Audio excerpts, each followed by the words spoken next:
The reason that these elite dark occult societies sacrifice and traffic children, first and foremost, is the energy associated with it. So when a human is in the state of fear and trauma, they release a energy, and this energy can be picked up by essentially negative extraterrestrial beings, negative archonic influences, and they feed off of it. They literally feed off the energetic release of fear and trauma. When these dark groups use children, because a child is not mentally programmed yet as an adult is, they are much more innocent, they're much more connected into their higher selves or into their divine, if you will. The trauma that they release is much more potent than using adults. During these ritualistic practices that the elite participate in, one of the compounds that is released in the children's body during torture, during trauma, is a compound called adrenochrome. It's released out of the adrenal gland during highly traumatized incidents, and this adrenochrome acts as essentially a drug. These secret societies that make up the deep state are nothing new. This actually spans back thousands and thousands of years, and they have always occulted this information for themselves. We need to understand what occulted actually means. Occulted just simply means hidden in Latin.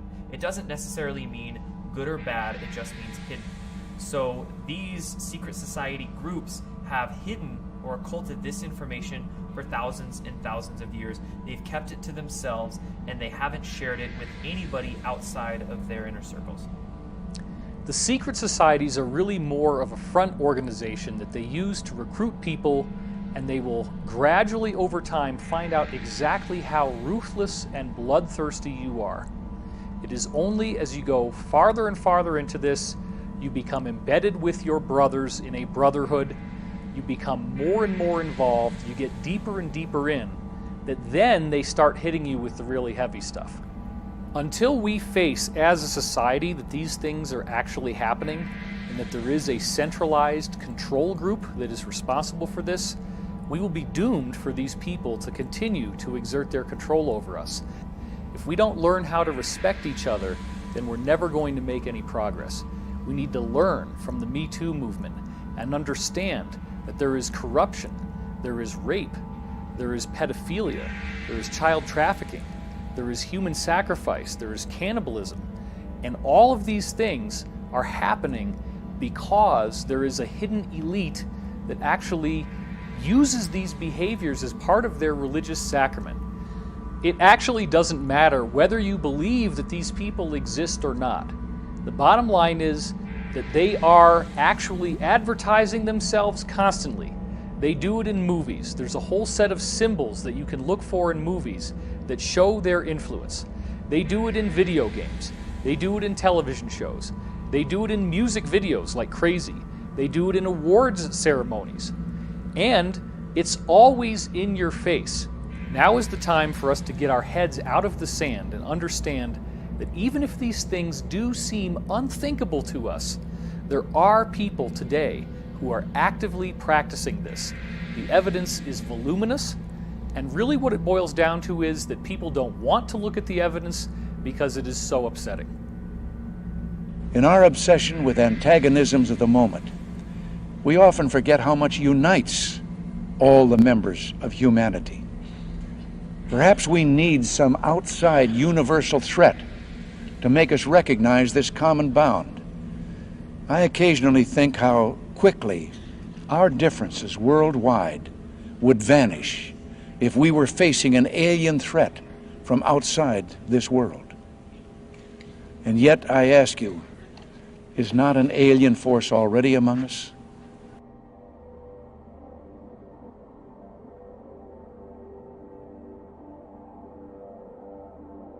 Solar Warden went active 1980, 1981. It was funded in large part by SDI through President Reagan, though that money was funneled off in many different programs.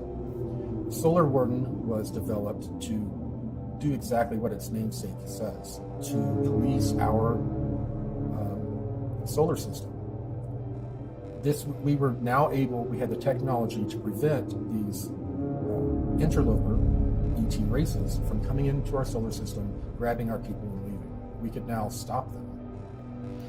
So Solar Warden was developed and began to do its job of policing the solar system. At the same time, we had the Interplanetary Corporate Conglomerate, which was made up of all of these military-industrial complex corporations. We have all of these other programs that are developing technology at the same time and are developing much, much more advanced technologies. So advanced, in fact, that there are ET races that come here to trade for our technology. Corey Goode is the one insider I found whose testimony ties all of these different threads together. I've heard Corey have knowledge of something that each of the different other insiders I've spoken to had said to me in the past. Nobody else had ever done that before, and that was fascinating because I had not put this information online. The information was proprietary. It was things that I'd heard over the course of conversations that could have gone on for many, many dozens of hours over time, spreading across about 20 years worth of my own past history. I think they chose children for these MyLab programs in several different ways. They had to profile them. They definitely used standardized testing and a few other ways to identify whether they had a skill or a talent that they needed. Then they would check out their family life. They preferred children from broken homes or from homes that were not harmonious, because the children are used to getting smacked around, they're used to stressful environments, and the parents were not always as attentive as other parents. Therefore, the children were able to handle a lot more stress, and the parents may not notice, certain behavior in the kids. Well, I guess you would say a typical day, if there is a typical day in the life of a MyLab, would be your parents dropping you off at school, just like any other day, and except that day, you're pulled aside and told you're going to go on a field trip. You're in a special education class or an accelerated learning class. You're special. You're being taken off campus to go, look at dinosaurs. Well, you are taken, put in a van. Usually a person is driving that is military looking, sometimes in uniform.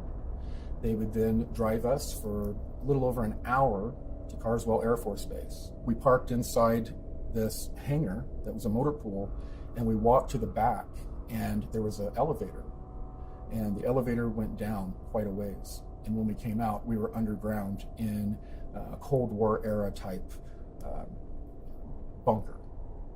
That would then lead us to another set of elevators that would take us down, where we would get on underground trams that would there were trains that would take us over 500 miles per hour anywhere in the world. When we were sent to one of these locations through one of these shuttles, we would then go through, sometimes because of travel time, we would only get 45 minutes of training in, sometimes 2-3 hours of training in. Then we would go back, be debriefed, and they would give us a chemical through a shot, and they would sit us in a chair in front of a movie screen and basically hypnotize us and give us a screen memory of going to a museum and looking at dinosaurs. They would then put us in the same van, drive us back to school, let us out, and as our parents picked us up, we would tell them all about looking at dinosaurs. MKUltra was a program done by the CIA in the 1950s and 60s, and within MKUltra, they experimented with trauma-based mind control through the use of electroshock therapy, through the use of mind-altering drugs, through the use of even hypnotic regression and many other techniques to figure out how to control and program human beings. There was programming at bases. They use military bases because they won't have any interference when they have someone on a military base. And a lot of my programming took place on military bases. I would like to talk about the fact that there are rituals done at the military bases also, in that rituals are not a cover. The people that do the mind control are involved, and rituals are very much a part of how they do things. For example, naval intelligence members or people that are in naval intelligence are usually very involved with Ordo Templi Orientis. And that doesn't mean that everyone in naval intelligence is involved in that. But naval intelligence is responsible for a lot of overseeing of ritual activity in this country. And they are responsible for a lot of this going on. There are other organizations, other agencies involved, but naval intelligence is very involved. We were taken to some kind of facility out on the Nevada desert, and for a long time I thought it was Area 51. But there was also another underground facility at Tonopah, so either Area 51 or the Tonopah facility was taken to a medical dispensary type of place, and was sat down in a waiting room with the lights off. Everything they did seemed to be to cover memory, to make sure that if anybody did remember anything, being in a room with the lights off, you wouldn't be able to see the people clearly, things like that. I was given fatigues to wear that night, with no rank insignia, no name tags, no identifying marks of any kind. Was forbidden to speak to the other people that I was out there with, beyond what was necessary to run the test. So the situation they put us in was very isolating and very frightening, terrifying actually. And so we got to this facility, we sat down in this waiting room with the lights off, and I still see it really clearly. I could draw a picture. And one by one we had to go off to the side in this little room. Finally they called my name and I went into the little room. It was a small room. There was a security guard in there in desert camo fatigues, wearing a sidearm. He was standing at parade rest. And I was told to lay down on this stainless steel examining table that looked old, like it was maybe from the 40s or 50s. And I laid down on there fully clothed. I didn't have to take anything off. And I waited for a long time with that security guard watching me. And finally some guy in a white lab coat came in, the same door I had gone in to the room in. And he said, "Stay calm," 3 times in this really deadpan, monotone voice. And he walked past the security guard, up the right side of the table, got up to the right side of my head, and then he had a hypodermic needle hidden in the sleeve of his lab coat, and he injected me in the side of the neck right here. And whatever the chemical was went straight to my brain. And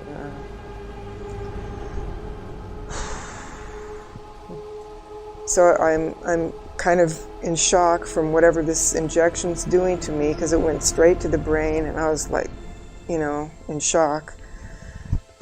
Suddenly there's 2 guys on either side of that table pulling me up by the arms and dragging me off the table and down through this doorway where there was a long flight of stairs going down.